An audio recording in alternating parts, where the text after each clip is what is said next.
stick. So I'll pound it into a nice round ball after I wedge it. And then once I have it into a decent ball, I'm going to place it in the center, and I'm going to take the whole piece and I'm going to rock it, just roll it on its outer edge to bring that point out, right?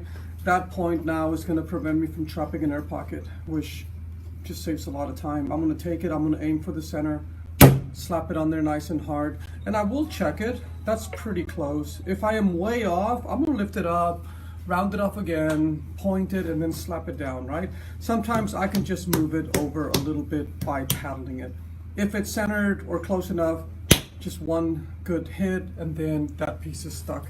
I'm not trying to make it super flat, because then I'm just adding to the work, right?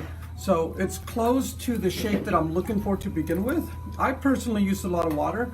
The water does not affect your throwing, but it will if you take forever. Of course, it's gonna get softer, right?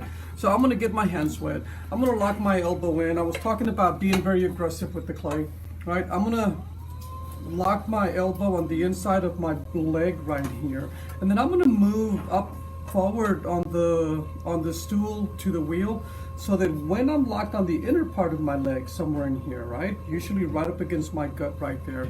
When I'm locked up in there, I'm gonna push my body back and then drop my hand, and just the pressure, just the weight of my body is already centering it.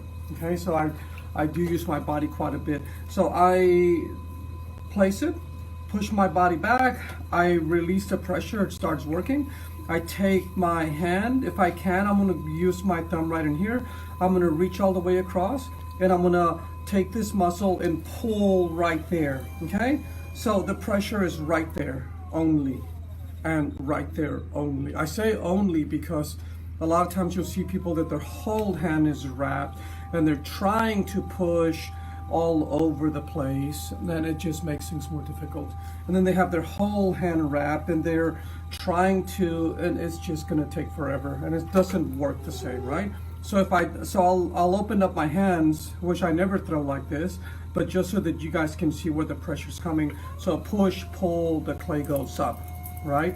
Now, once I get to the top part, I get to the lifeline, which is right there, center of my wrist, right?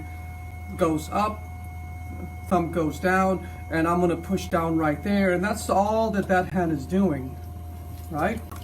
It's hard, and then this hand, all it's doing is pulling.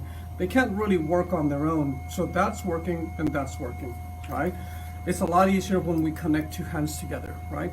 So I push and I pull, the clay goes up, becomes a very rhythmic step, and I can choose to go this way, right? So this is like using my upper body to weigh on it. And that's important when you're using a big piece of clay, right? When we are using a smaller piece, sometimes we can just go like this, and then we can switch it over and go like this, and we're doing the same thing. Pressure right there, right? Get into the top, lifeline goes over, pressure down. Containing, so there's pressure right in there. On larger pieces, I cannot connect my hands, and you might find yourself that you cannot connect your hands, so that's okay, because now all of that is pulling, and all of this is pushing, and then we're still doing the same thing. Once you've coned enough times, so coning is so that we remove all the lumps and bumps off of that piece of clay. Once we've done that, then the clay is pretty much ready